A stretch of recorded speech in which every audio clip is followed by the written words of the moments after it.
In this video, we are going to talk in more detail about strings in Java. So,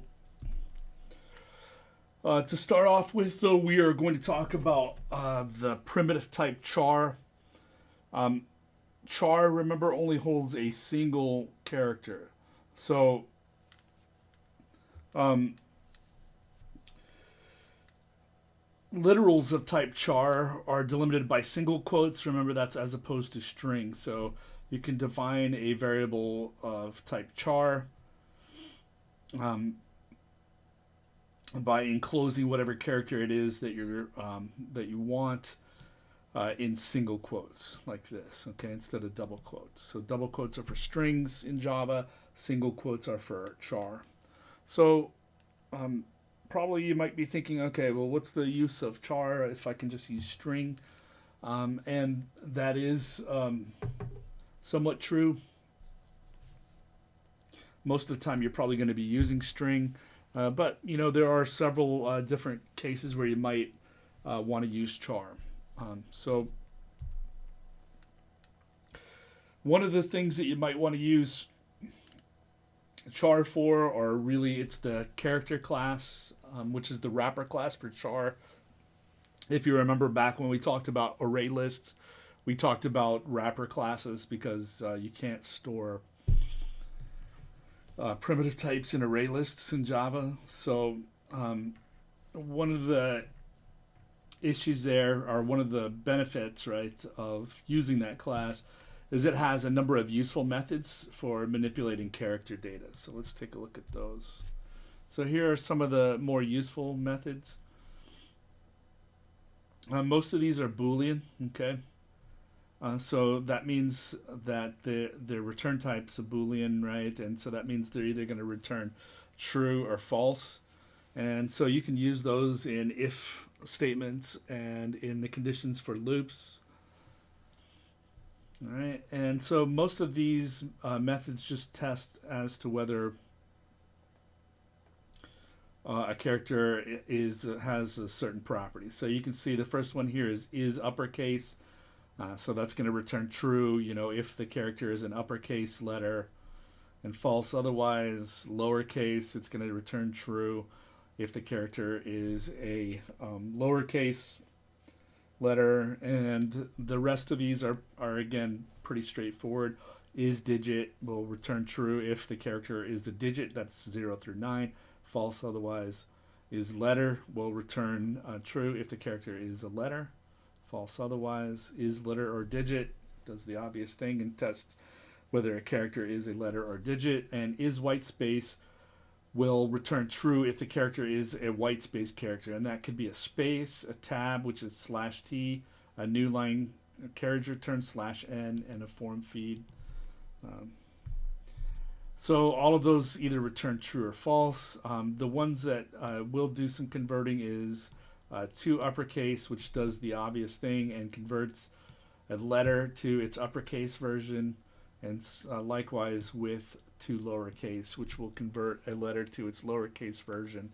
For other types of characters, it doesn't do anything. So,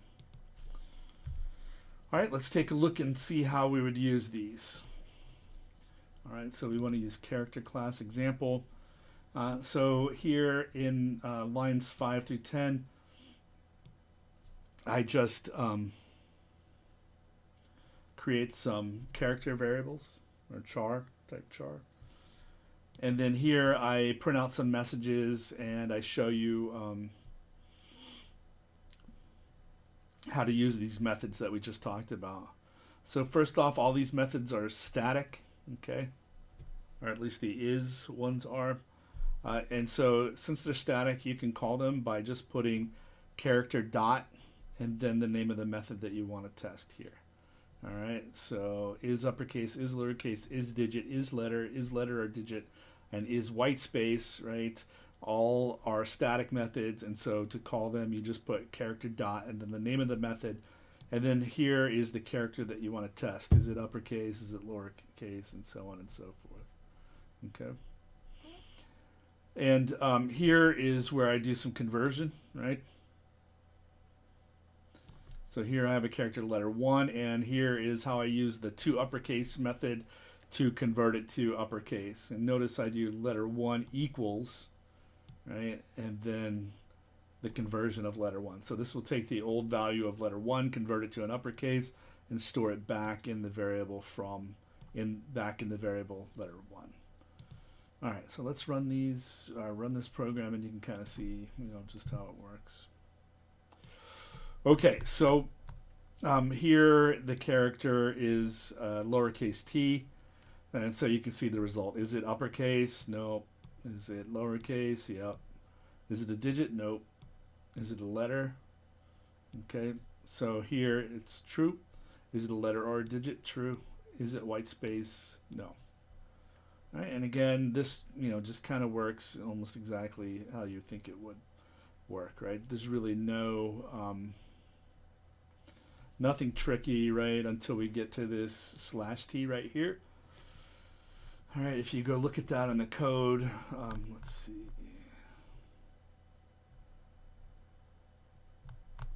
That is here. All right, and so on these two, you might say, hey, well, wait a second. You just said that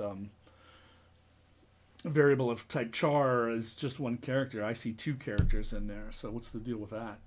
Well, remember, this backslash is a special character, right? It's /t, right, is the tab character, and /n, right, is the new line character. So, there's not a standard symbol for those in everyday use, right? A tab is just a tab in regular typesetting and everything. So there's not a character for that. So to represent that, right, and this character here, which is new line character, there's not one single character that we use, but /t or /n. Again, the computer treats this as if it were one character. All right, and so here when I have the tab character, you can see, is it uppercase? Nope. Lowercase? Nope. Is it a digit? Nope. Is it a letter? Nope. Is it a letter or a digit? Nope.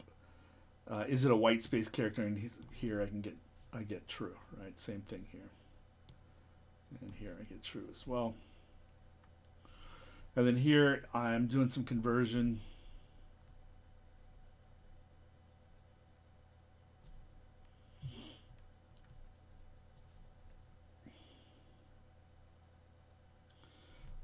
Here I have this lowercase letter, and here I convert it to an uppercase. Right here, this is the line that does that. And likewise below it, I have an uppercase y, and here's how I would convert that to a lowercase y. Okay. All right. So if you are processing strings, one of the things you can do is pull out maybe you're wanting to look for characters in there. You can pull out those characters and then test them as char, variables of type char. All right, so a string is just a sequence of characters. Strings are indexed similarly to arrays. And array lists, right? The indexes start at 0, right, and go through the length -1. So here, this is 11 characters, and the indexes go from 0 to 10. Here, if you look on this, right, type the code, there's a problem with my typesetter, and it puts this space in here no matter what I do. So so just that space is not there. And here again, you'll notice that /n is considered to be one character, right? The new line character.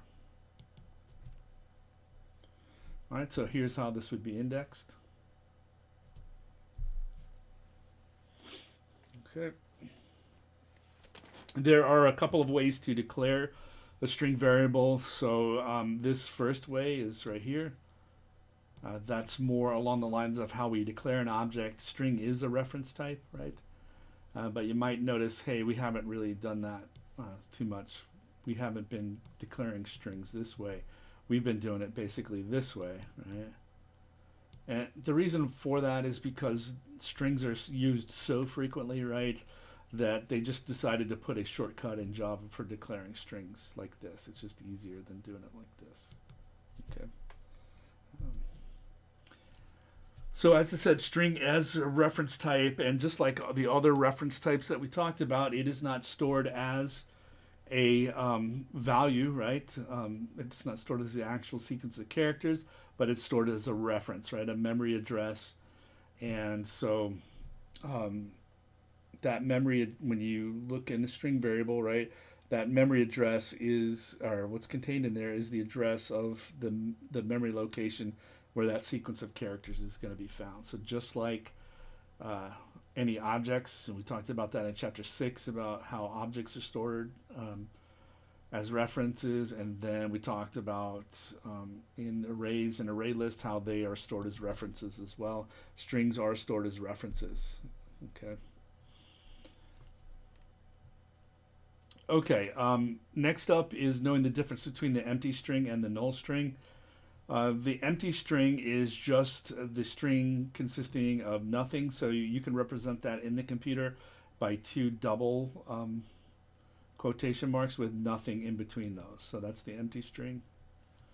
A null string is a string variable that holds no memory reference at all. Okay, so in other words, here when we declare this empty string, what we'll get is a memory address, and at that memory address there won't be anything in there.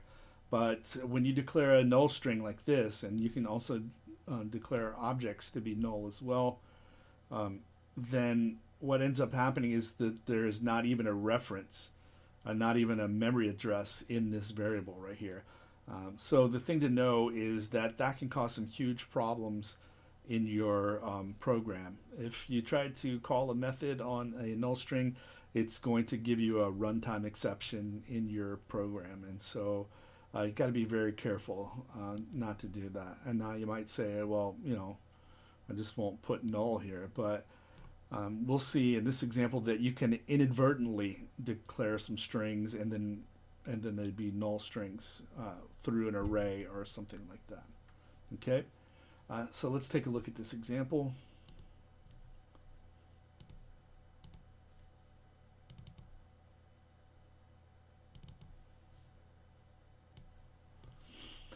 All right, so here S1 is the empty string.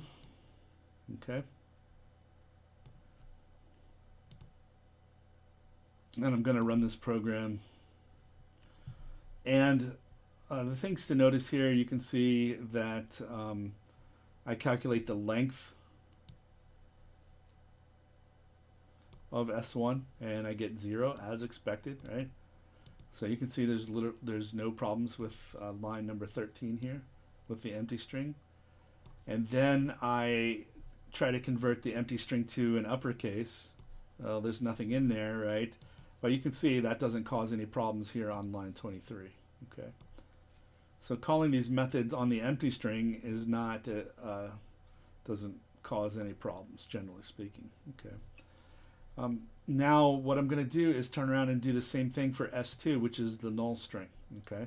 And you're going to see that's going to cause some problems. So if I uncomment this line in line 19, right, I am trying to calculate the length of the null string. And you're going to see, right, that that is going to crash my program when I do it. Okay. And so I have this error. It says on line 19, right, we got an null pointer exception.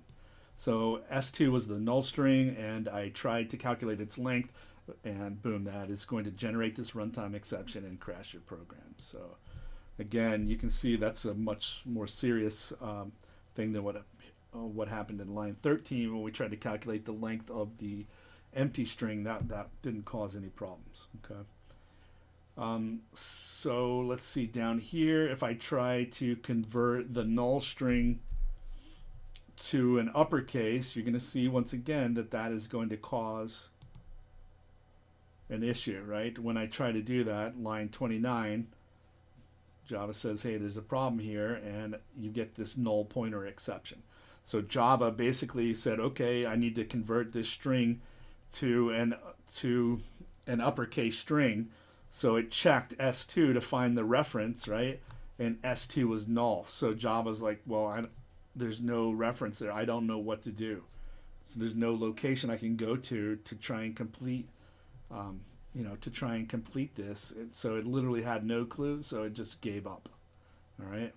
At least with the empty string, right? When you try to convert it to uppercase, Java has a reference stored in S1.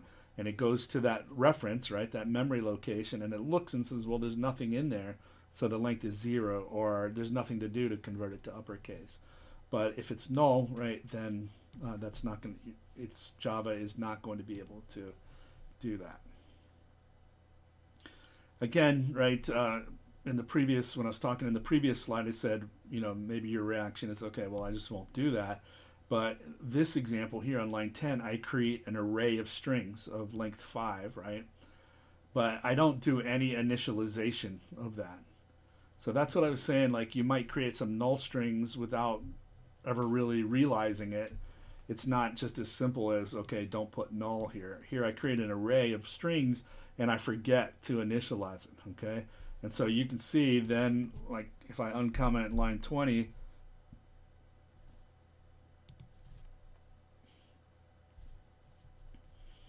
in line 20, right, I try to get the first string out of the array and get its length, but it's going to be null because I forgot to put anything in there. Right, and you're going to see that I get this, again, null pointer exception in line 20.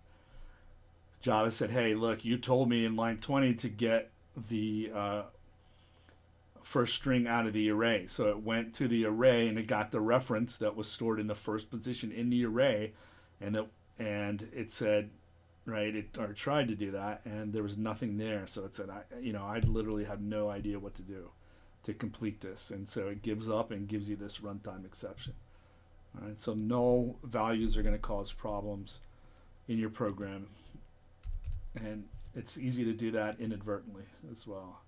So here I'll try to convert the first string in the array to an uppercase, but again, right, because I failed to initialize this array of strings, right, I created it, so I have one, but there's nothing in there.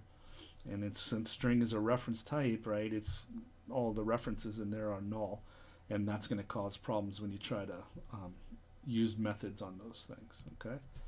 So the moral of the story there is, be careful of the null values in objects and in any kind of reference type. Make sure that you try to initialize those to some value. That helps to do that. If you're not sure, whether a value is going to be null or not, then you can check to see if it's null with an if statement, right, before you do that. Okay. All right.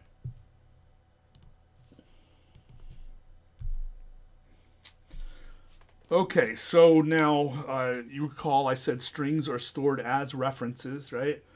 And so one of the things, hopefully if you followed the times when we talked about reference types and how they are stored, you might say, well, that means I need to be careful, right? When I copy an array, when I copy an array and then I change the original, right, it changes the copy and vice versa, right? So since strings are reference types and they're stored as references, is that the same situation with strings? And the answer is no, it is not the same as with arrays, okay? And the answer is because strings are made to be immutable, okay? So an immutable object cannot be changed once it's created. All right, and so you may say, your first reaction to that probably is, what do you mean I can't change a string? Here I'm changing this string right here. Okay. Here I define a string called S1, and I do ASDF, right? I store that in S1, and then in this second statement, I take S1 and I add QWERTY onto the end of it through string concatenation, and then I store that result back in the variable S1. So there you go, I changed S1. What do you mean I can't change it? Okay. Well, what happens is that when you do this process, when you change something like this, It means that what happened was that S1, right, wasn't changed at all, really. Okay, this is stored at some reference, right? What it did was copy the contents out of here and then attach QWERTY to it and then gave you another version of S1 at a completely different reference, okay? So in other words, it didn't just copy the reference like it does for arrays or other objects and things like that, okay? So um, that is a totally different behavior, right, than for arrays or other objects.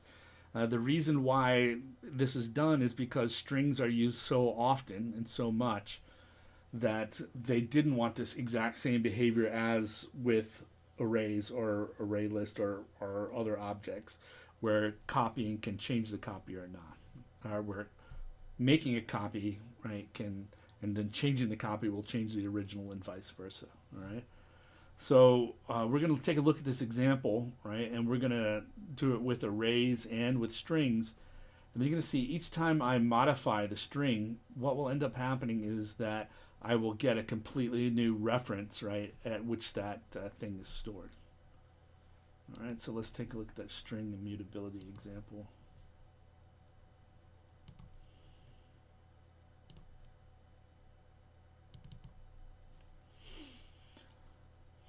All right, I'm just going to run this. All right, so first off, when I run this, here I create a string value called blah, okay? Or not called blah, but called val1. Right? It contains the string blah, right?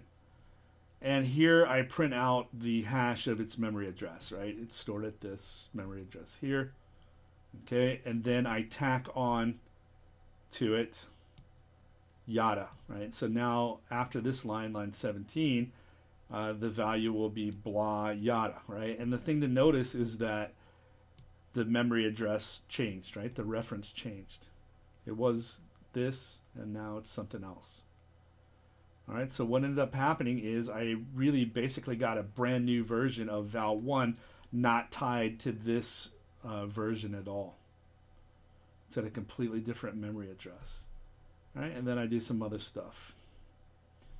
Here I tack on whatever to the end of that and save it back in val1. So the value of val1 is blah yada whatever. You can see again, right, a different memory address. So basically, every time I'm changing this string, I'm basically leaving a memory location that has some values in there, and at different references or different memory locations. So it's basically kind of like a trail of garbage in my wake, right, where I am changing the value of that. Okay, so I call the toUpperCase method, and you can see it does what it's supposed to do. It converts val1, right, to all uppercase. You can see again, right, a different memory address here.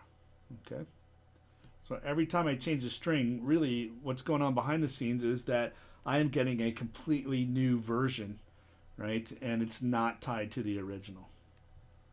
All right, so I want you to take a look at the situation for arrays, because you'll see it's completely different behavior. So here on line 37, I create an array. I print out its memory address is right here. Okay.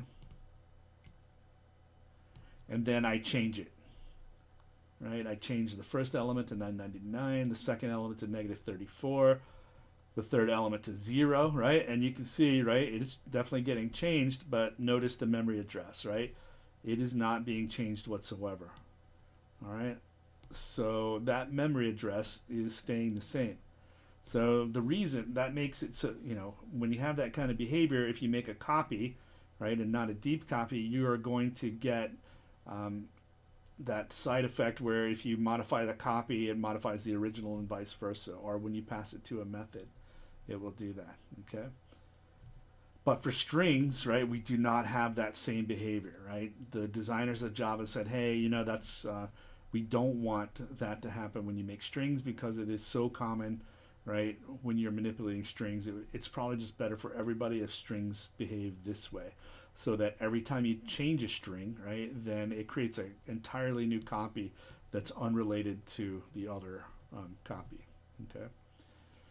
So that has some consequences for strings, right? If you are processing large amounts of text and strings in your program, then that means there's going to be some more overhead with the program. You're going to be churning through memory, right? You're going to be creating all of these new memory locations, right, with values in there. That's going to leave this trail of unreferenced, memory locations. In Java, there is a thread in the Java virtual machine, and it goes back and deletes all these dead references, removes them all, and that thread's called the garbage collector. So that process will have to happen. And so that means if you have large amounts of text, there's going to be a lot of overhead in terms of memory and processor operations that have to take place. But it's a little bit safer this way because you won't accidentally change something that you didn't want to change. All right? And it's sort of the opposite with arrays. Because arrays and other objects are mutable, they don't have this behavior. What that means is that you're not going to have the overhead associated with changing strings. It's going to be faster and more efficient this way sometimes. The downside is that it's not as safe in the sense that you could, if you don't know what you're doing, right, don't know how these things are stored, and then you run the risk of changing something that you didn't want to change. So it's a little less safe in there. Okay. Okay. So next up, we will revisit comparing strings. So just recall, you should not use double equals to compare strings, right? It is not not reliable. We went over an example in chapter 7, right? Or possibly, chapter 7. That illustrated, using double equals to compare two strings is not always reliable. What you want to use is equals. Okay, so use the equals method to test to see if two strings have the same characters. And again, we talked about how to do that in chapter 7. There are some other methods that we can use to analyze strings. One is compare to. When you use compare to compare two strings, you're going to get an integer, right? And if the integer is 0, they are going to be the same string. So you can also use compare to. If you get a negative or positive order, what that means is that the one string will come before or after the other, right, in the dictionary ordering. Okay, and now that is a little bit odd sometimes when you compare uppercase and lowercase, so it's you have to be a little bit careful about that in that situation. All right, equals ignore case, that can be used to test two strings when the case doesn't matter. Starts with, test if one string starts with another's characters or not.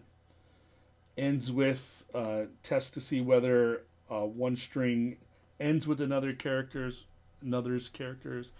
And contains will test to see if one string contains the other's characters anywhere in there. So those are all extremely useful if you're looking for what are called substrings, and that are smaller parts of strings that are contained right in other strings.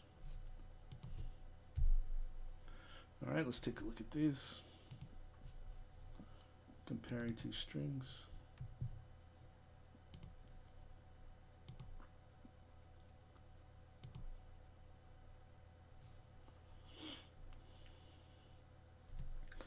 All right, in this example, the first part of it, I declare two string variables, word1 and word2. They both are whatever. You can see I print them out and I get whatever. However, they have different memory addresses, different references, right? And so when I go to compare them with double equals, right, word1 double equals word2, I get false, right? Which is not really what I want. When I use the correct way, word1 dot equals word2, or word2 dot equals word1, I get true in that case. All right, we've already talked about that. Next up, I declare some string values. S1 is boomerang, S2 is boomerang with some capitals in there, S3 is boom, S4 is rang, S5 is mirror, and then I use some of the methods that we talked about. So S1 dot compare to S3, that will return a 5, okay? S1 is boomerang, right? S5 is mirror, right? And so we can see that those two strings are not equal, right? Boomerang would come before mirror, right, in the lexicographical order. If I do S1 compare to S1, right, that compares boomerang to boomerang, and I get 0, right, because its values are equal to each other. Boomerang is the same string as boomerang. Next up, I do S3, right, which is boom compares to boomerang, and I get a minus 11 here. So that indicates that they are not equal to each other. All right, next up, I do S1 dot equals ignore case S2. I get that's true, right, because these two are equal to each other. So it ignores the case in that example. Then if I do S1 starts with S3, so S1 is boomerang, and so I'm asking, does that start with boom? And the answer is yes, right? Boomerang does start with boom. Then I do S1 dot ends with S4, right? So S1 is boomerang, does it end in rang? And the answer is true. Okay, and then finally I do S1 dot contains S5, so does boomerang contain the substring mirror? And it sure does, right? There it is. All right, and so I get a true in that case. So these starts with, ends with, and contains are very useful for figuring out whether a string contains another substring.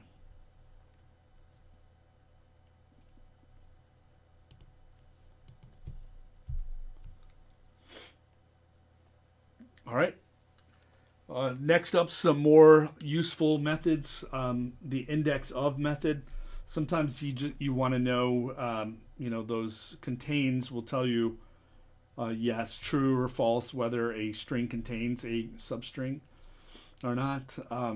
Index of will tell you the index of the first occurrence of the substring, if it does occur, or -1 if not. So it actually gives you a little bit more information, right, than contains does. Length, right, gives us the length of a string. All right, substring is very useful for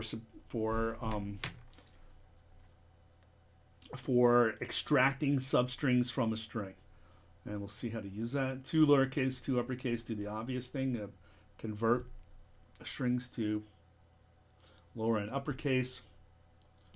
Char at returns a character at a given index. So that is also useful for extracting characters out of the of a string. So substring, right, is very useful for pulling out strings, right, which can be any length. And char at is very useful for pulling out characters out of a string. With char at, you can only pull out one character at a time. That will be of type char, and with char, you can use double equals to compare the two char values because it is a primitive type. That is also pretty useful. Concat, I don't use a lot because I usually just use plus the concatenation operator, but you can use this. And then replace will replace each occurrence of a substring by another string as well. So I was recently using something like that to do some processing of text that displayed math equations in Georgia View. So it's a very useful thing. All right, let's take a look at some of these methods in action.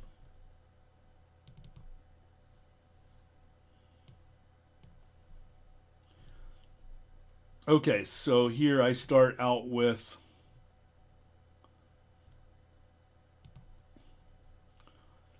a string variable called string1. It contains the string some text period and then the new line character. So here you can see that printed out. All right, and then in this method call, I do string1 dot index of me, and I get 2, right? So that tells me two things. It tells me that the substring me, right, occurs within string 1, okay? And then the other thing it says is that it occurs at index 2.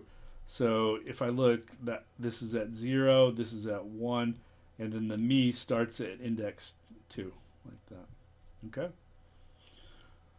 All right, string1 dot length is 11, right? That just gives me the length of the string. Again, that can be a little bit confusing unless you see it declared like this, to know, right, that there are 11 characters in there and that the slash n is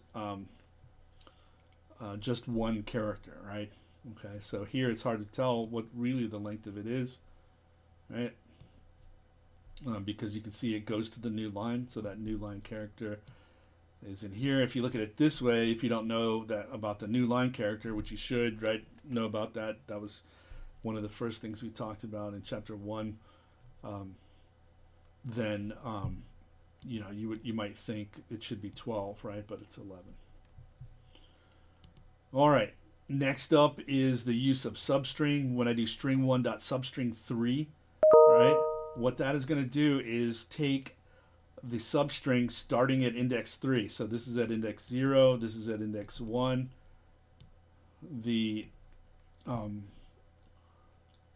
is at index 2, and then the E is at index 3. So that's going to take the substring that starts at index 3 and goes all the way to the end of the string.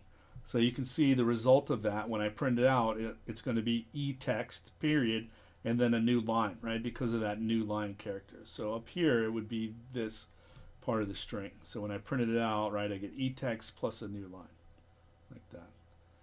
All right, so that's one version of substring. When you have just one number in the parentheses in substring, it's going to take, starting at whatever index that is, and take all the way to the end of the string. So you'll get that substring. When you have two characters in here, this is probably the most confusing one.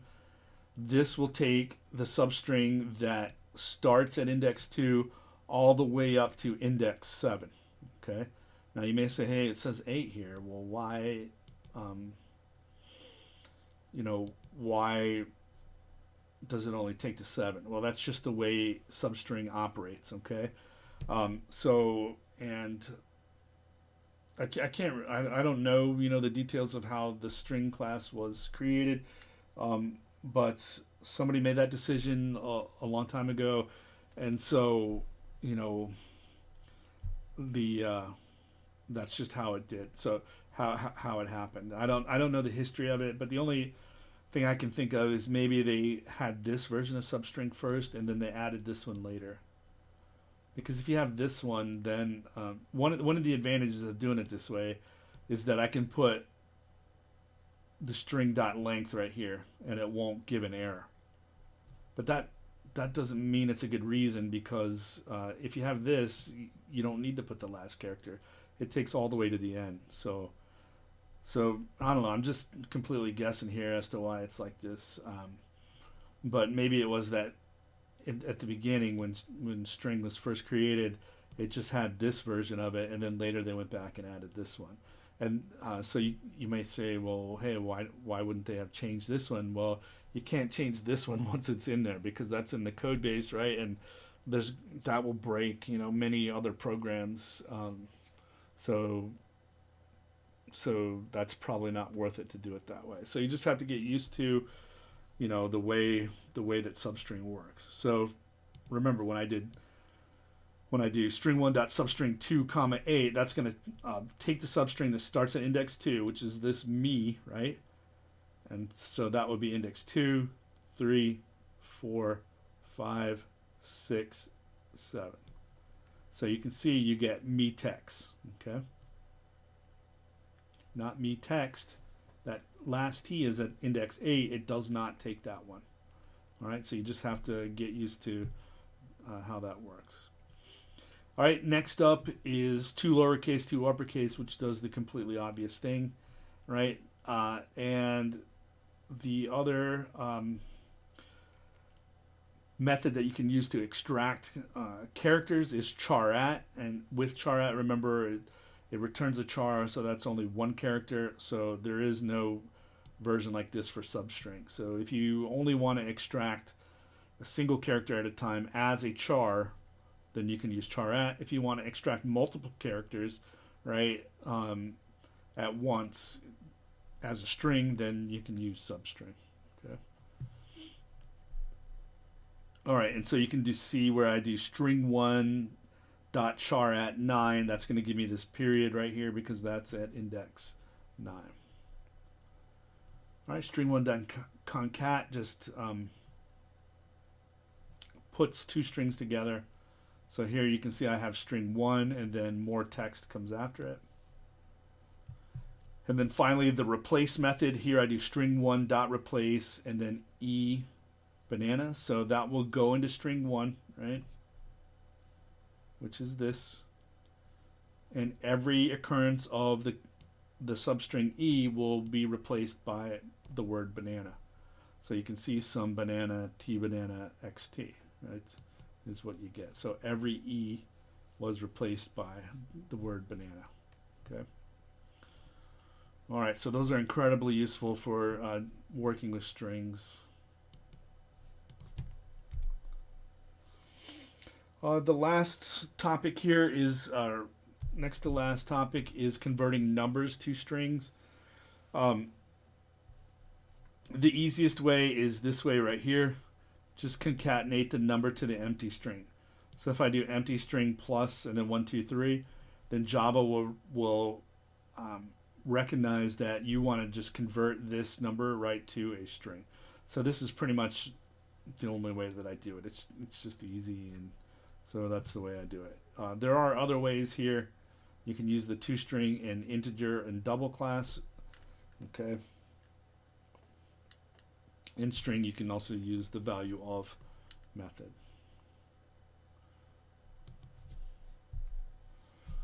All right, converting strings to numbers. We've been doing this since chapter 3 using integer.parseInt or double.parseDouble. Okay, to do that. So we haven't really used this other way here. But anyway, we've been doing that for a while. Okay, so that's about it in this video. I'm going to separate these in-class problems out into their own videos, and so that's it for this one.